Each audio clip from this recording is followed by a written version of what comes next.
Hello, welcome. Thank you all so much for joining me. I'm so grateful that you are here.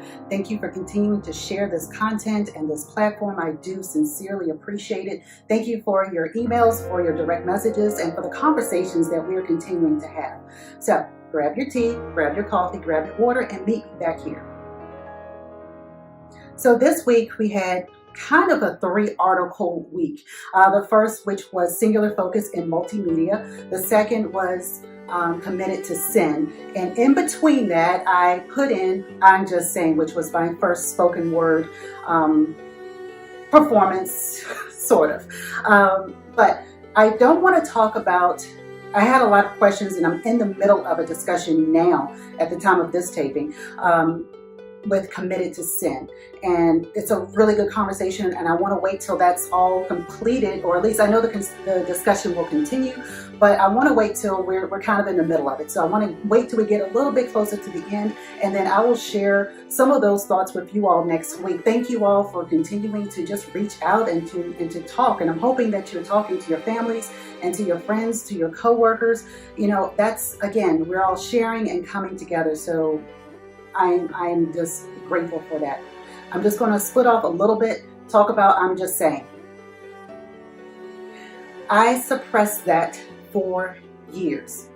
That was something, I mean, it's my life. I was afraid to share anything because, again, the enemy was just telling me I wasn't good enough. Nobody wanted to hear it. I wasn't going to help anyone. I barely helped myself. But God did all of that for me, and why not be able to use my voice? Why wasn't I using my voice to share what God had done? So it finally, I said, okay, I'm already coming out of my comfort zone. I am completely out of my comfort zone. God helped me through that. And I, use that, and I use the platform, and I use those words to hopefully inspire you. You can make your excuses. That's what you did. I made excuses. I kept making excuses. I kept laying blame to other people and thinking that no one wanted to hear it. And it's like, you know what? If they didn't, that's okay. What difference did it make? Because who was I doing it for? I was doing it for God. So I knew that God saw me, and He says, well done, my good servant. So that's where that came from. And I'm praying that I will be able to do more of those and really, just keep moving forward with God and growing in my purpose. The second thing that this is really about, and the title suggests, is talking about personalities and dealing with them. And the discussion that I recently had, and kind of still in the middle of that one, is, talking about people who, finding them in the Bible. And I was completely drawn back to the man by the pool in John chapter 5. And I said, we have people. And I said, I'm one of those. I will do that as well. And I'm not saying that I'm above anyone else. It's just that the difference is that I recognize it when I'm doing it. At least I try to. So I think some of it is they want to blame. People that enjoy blaming, and they need the pity, that their spirit desires pity and making people feel sorry for them. And with blame and having people feel sorry for you all the time, at some point, people will get tired of feeling sorry for you, and they see that you can and you are able to do things on your own. And that's where she is and what she's dealing with. So I said, wow, okay. And she was telling me how, she has a very close relative that, it's always something's going on, and the reason that they can't do something is because she did it.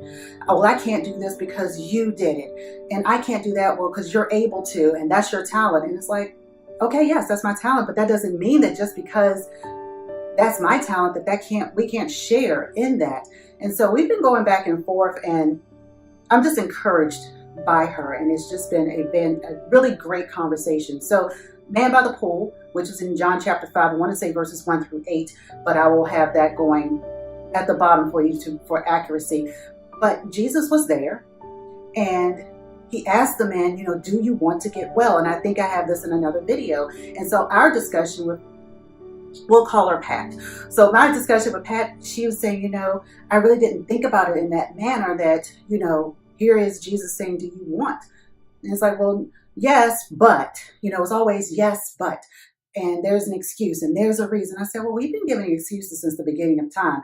I said, we can go all the way back to Genesis and just really start there with Adam and Eve, when Adam took the apple, and then he wanted to blame Eve and say that, well, Jesus, God, because Yahweh, because you put this woman in here with me, that's why. And it's just like, it just keeps circling.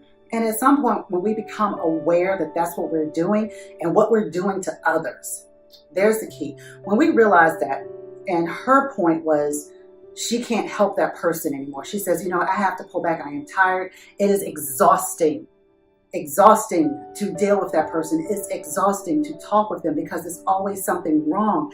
And they have a beautiful house. They have a beautiful family. They have all these blessings. And, she says, I'm living in a studio apartment trying, working my way through school. And this person is, she has the life that I'm working towards. And yet I'm having to help her. And I said, well, there's just, that's a spiritual maturity and how you look at things. So anyway, our discussion went further than that, but I just want to share that we can really look in the Bible at the stories and pull out what happened. And I said, with Jesus, of course, we're not Jesus, we're not God, but in that situation, it says, do you want it? Do you need the help? I'm here to do so. Another conversation we actually had that deals with that exactly.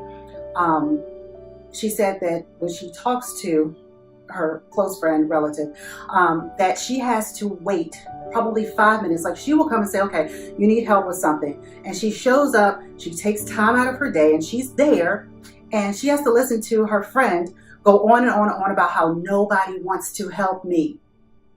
But she's there to help. And I don't know if you've ever run into that, but that hit me. I was like, oh, I have been there. When people say, well, nobody wants to help me.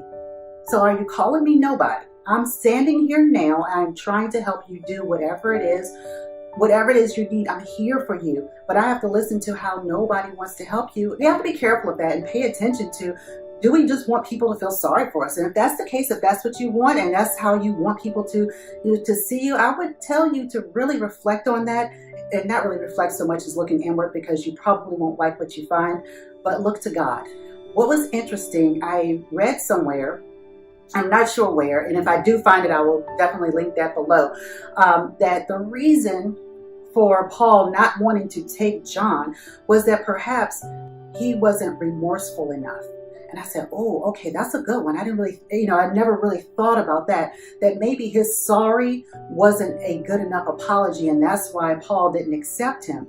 And I said, what, I said, even if that may or may not have been true, I said, that does play into, how we are when we deal with people. Sometimes they may have done something to us, and, we say, okay, we're sorry. We're so sorry. Please accept my apologies. And maybe it doesn't feel sincere. We've all had those apologies that kind of come off, they're saying it to be saying it, but there's no real remorse there. So it's kind of hard to accept it. Sometimes we accept it and it's like, okay, but you said it, there wasn't anything behind it, but okay. I think true apologies and true repentance and true remorsefulness, you first take it to God and you say, okay, God, first off, I sinned against you.